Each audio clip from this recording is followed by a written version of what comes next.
Hujambo mtazamaji wa Mchuchuma TV, bado tupo Havila Farm.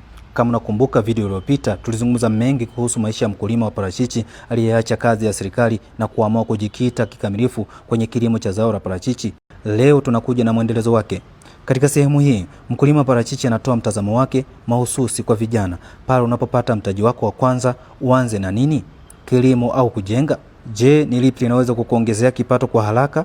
Usiondoke. Karibu vune maarifa hapa Mchuchuma TV. Nilikuletea kipindi hiki ni mimi Michael Mwamlima na mkulima wetu ni Frank Msuya. Wewe vijana akianza kazi anafikiria kuwa na gari, kuwa na nyumba, kuwa na nini. Hebu tubadilishe mitazamo. Tuwe kama wenzetu wengine. Ukianza kazi, fikiri kumiliki ardhi. Kwa sababu ardhi ndio platform ya kila kitu. Sawa, mimi nimekwambia hili shamba nimenunua zaidi ya miaka 20 na kitu nianza na kununua eka shilingi 30,000 na mpaka mara ya mwisho nimenunua eka kwa shilingi milioni 2.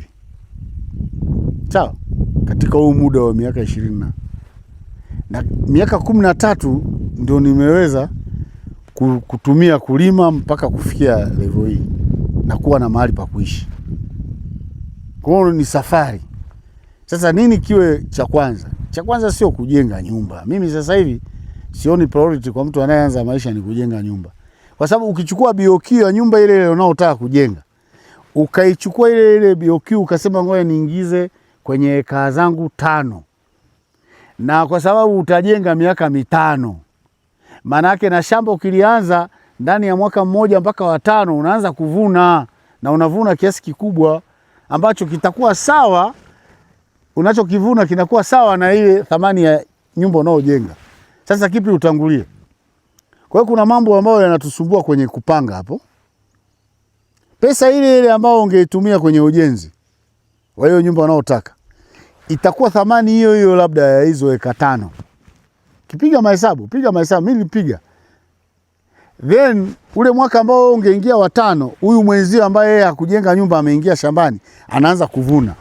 Hebu fanya mahesabu.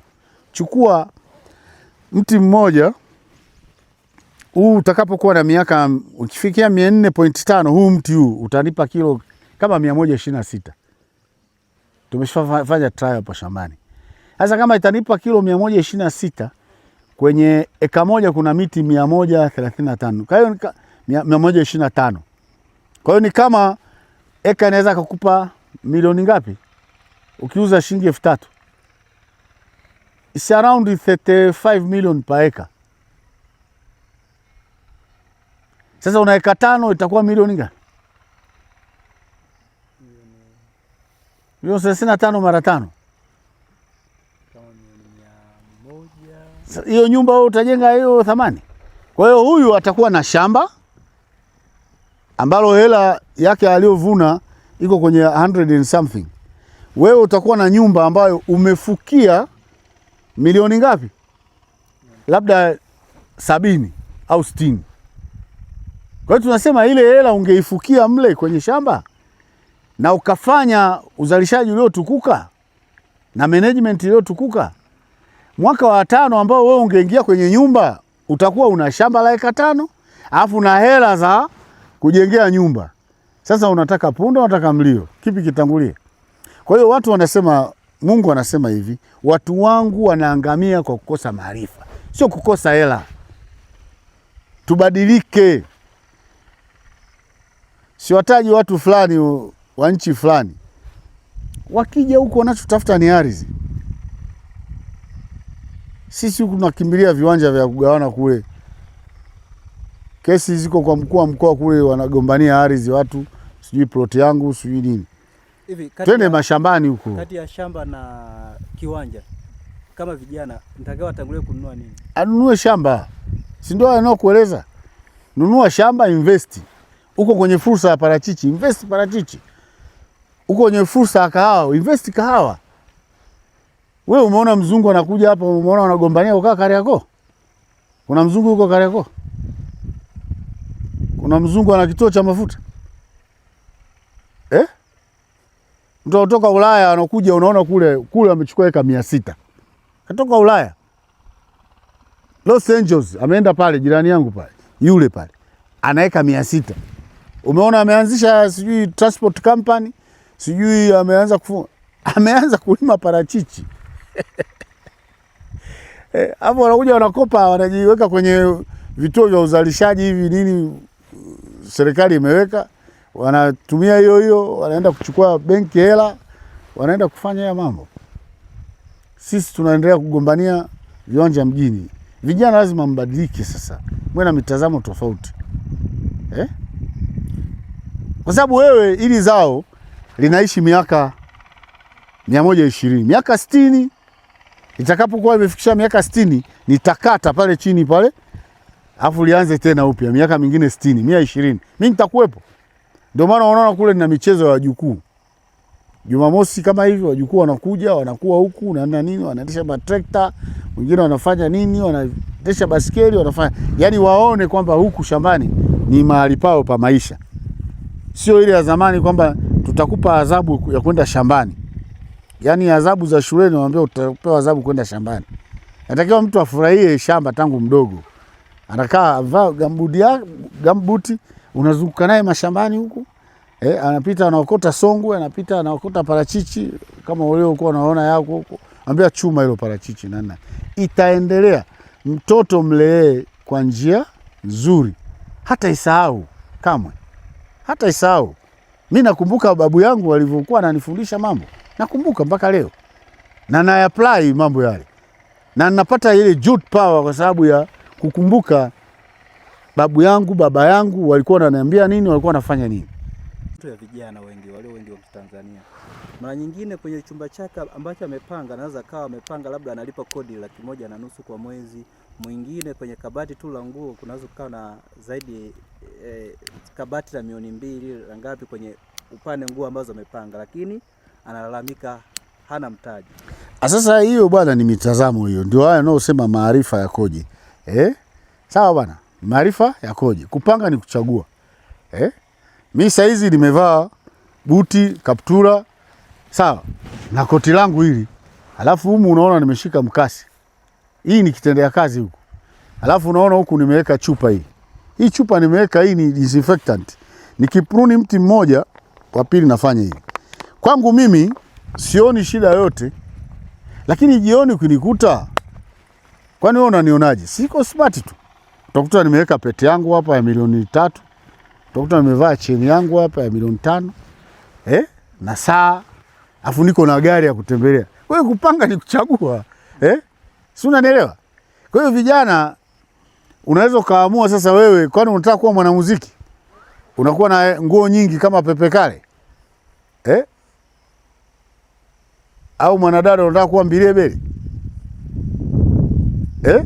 Ingia shambani, mtonyo huko. Pata hela, ukipata hela, haya mambo mengine utayapata tu.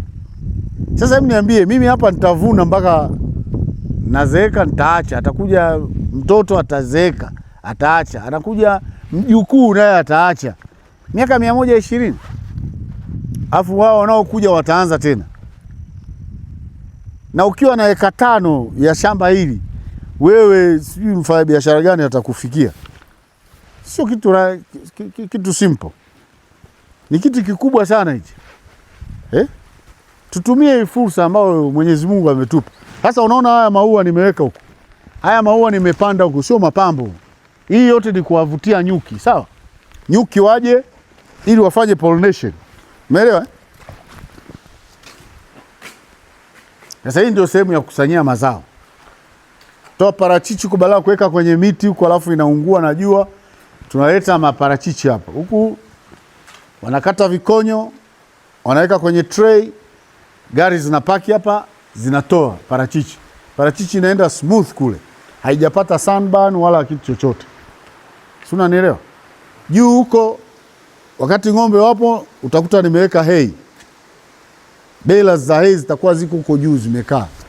Sasa hizi tunaweka matray. Mabanda haya tunayo 3. Upande huu wa shamba huu kuna banda hili. Upande mwingine kule una banda lingine. Upande ule kule mpya una banda. Sawa. Sasa wewe unaweza kushangaa mimi naandaa sehemu ya kuweka hay. Ng'ombe sijawa nayo. Ndio mambo ya kina Daudi hayo. Daudi alikusanya vifaa miaka 40.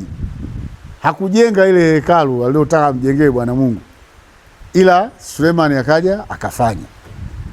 Kwa hiyo umeona hiyo. Kwa hiyo pia kuna hii msemo ya kwamba kwa umri wangu huu bora hizi mali nile mimi mwenyewe, kwa maana kwamba hawa watoto wenyewe tunaohangaikia sio mara nini hivi. Hayo ni mawazo madogo hayo. Unapopanga mipango ya maendeleo, panga kama utaishi miaka 100. Ila ukisali, tunasali kama tunakufa baadaye. Tumesali wote pale. Tunamnyenyekea Mungu, tunasali kama vile sisi tunakufa baadaye. Na ni kweli hujui utaondoka saa ngapi. Sasa unaanza kuhangaikia nitakufa saa fulani. Hiyo ni mawazo duni hayo. Mawazo mafupi. Kwa sababu wewe hujui hata hiyo saa ya kuondoka. Kama ambavyo hatujui saa mwana Adamu atakavyorudi. Hivyo hatujui saa ya kuondoka sisi. Kwa hiyo mimi napanga mipango ya miaka 100. Nikisali na sali kama nakufa baadaye. Kwa sababu sina uhakika na muda ujao. Ila hayo unaofanya ndio atakao kupa afya njema. Mezani utakaeje, utalaleje, utatembeaje, utatibiwaje? Sasa wewe unaanza kuwa kila saa umekata tamaa, unawaza kufa. Kufa utakufa tu. Whether ni kijana ni mzee utakufa. Kwa hiyo ni fikra zetu tu. Kama unawaza kufa unafikiri utafanya hii kazi. Yaani mimi ningekuwa nawaza kufa ningepanda mti huu. Kwa hiyo tubadilishe tune za fikra zetu. Tuwaze mambo yaliyo mema. Hakuna vitu vinakuwa tu.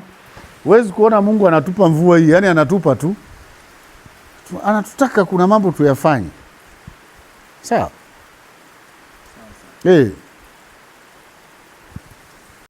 Sisi tunasema ningerudi sasa utotoni nisingekosea mambo mengine niliyokosea. Lakini sasa wakati ushapita umepita, haurudi nyuma. Do it now. Kwanza tangulize Mungu, pili akupe maarifa na uweze kuwa na future nzuri. Lakini pia usitamani kuwa kama fulani, kwa sababu hutakuwa. Yaani hiyo huwa tunasema unachechemelea aina fulani ya maisha ya mtu fulani. Sasa hizo ni illusion. Furahia yale mambo, lakini yapange kulingana na wewe ulivyo, kusogelea yale unayoyaona. Sasa ndio maana unakuta vijana wanapoteza muda mwingi kwenye simu. Anachukua simu, anajua mechi inayochezwa kule Marekani, siti ya rais wa FIFA atakaa siti namba ngapi. Hebu niambie hiyo information inakusaidia nini? We kijana Mtanzania. Mwanze mbele kama mimi. We hiyo information ya kiti cha atakaa rais wa FIFA, alafu nani atakaa wapi, sio nini. Yaani anajua mambo yako Wembley kule. Lakini hajui information za hapa. Wachina wao wakija huko wanatafuta information za hapa, wanajua kule kuna madini, kule kunafaa kulima parachichi. Juzi nilikuwa na Wachina wako hapa. Wanataka kuexport parachichi. Na sisi vijana pengine gari nyingine uzijui, sisi tunazijua. Nyie mnazijua, mimi sizijui. Lakini nyie mnajua aina ya magari, sui nini, limezalishwa na nani, liko wapi na mimi naona kama tunakuwa na too much information, alafu tunashindwa kuziprocess zile information, na kwa sababu hiyo akili inapata confusion. Inafikia mahali ndio unakata tamaa. Yaani una mambo mengi kichwani ambayo sio ya kwako. Ndio maana mimi simu yangu, watu wanajua huwa sina simu ya nani. Wanajua huyu jamaa hana simu kama hiyo ya kwako. Mimi hiyo simu naitumia kwa shughuli muhimu. Huwezi kunikuta niko na peruzi sijui na nini. Kwanza inafifisha uwezo wa kufikiri. Kwa sababu inakuletea vitu tu, kila kitu kirahisi. Akili haifanyi kazi. Ndio calculator ile, kaa nikuletee. Ukiulizwa 2 mara 2 unasema ngoja kwanza. Mtu anataka kurushia change anataka Kwa vijana tuwe na muda fulani ambao tuna matumizi ya hivi vitu. Na wengine unakuta anahangaika, anamuuliza huu mmea unaitwa nini? Hajui. Kwa sababu hivi vitu vimeshafanywa utafiti na nini. Simu hizo zinayo. Sasa zitumie kwa mambo mazuri. labda nataka kuangalia hapo, naingia kwenye Google, naangalia ili Google ni aina gani, linakufa kwa dawa gani, ili huu mmea huu una kazi gani, naweza nikautumia kwa matumizi ya binadamu, ndio na Google, sawa. Lakini sasa unaangalia vitu vingine havikusaidii, na una hizo taarifa kichwani zimejaa, kwa kuta kijana muda wote yuko na simu. How many hours do you spend na phone? Uko shambani uko kweli utalima? Uko dukani utauza? Ndio maana wenzetu kufika kwenye kazi simu zote nani. Na mimi hapa shambani kwa mfano ni marufuku. Mtu hataki kuwa na simu hiyo ndani ya shamba. Hizo simu wanazo, lakini wakishatoka kazini ndio wanaanza kuzitumia. Lakini shambani anatakiwa na simu hii tu kwa ajili ya taarifa. Yaani kama anapigiwa simu nyumbani watu, unaona? Lakini simu hiyo mimi nikikutana nayo tayari hatutaelewana. Kwa hiyo simu hizo hapa shambani mfanya kazi anayo. Sana sana labda kiongozi naye anaweza kuwa nayo, kwa maana ameenda amekuta mti fulani una shida, ploti fulani, kwa hiyo ananitumia. Mimi jioni nitaona kule taarifa hizo, kwamba ploti fulani, mti fulani una shida fulani, alafu tuna discuss kwamba kwa sababu kuna grupu letu la Havila tunaingiza kesi tulioiona leo, ziara tuliofanya mahali fulani, jambo fulani tumelifanya hivi, ndio tunazitumia hizo. Kwa hiyo huwezi kunikuta mimi niko na hiyo simu kwa sababu sina nafasi nayo. Sawa? Lazima akili iwe na uwezo wa kuprocess vitu. Sasa una process saa ngapi? Umejaza, kwanza ujue muziki yote, ujue kuimba, alafu ujue mavazi, sijui nani, ujue mambo ya mpira yote waweke kichwani na nini. Usiku ndio maana watu wanaota mavitu chungu mzima, akili inafuata confusion. Anashindwa kuwa very specific na goals zake. Brain haiwezi kufanya kazi. Tabulation inakuwa shida. Sio, tunaelewana?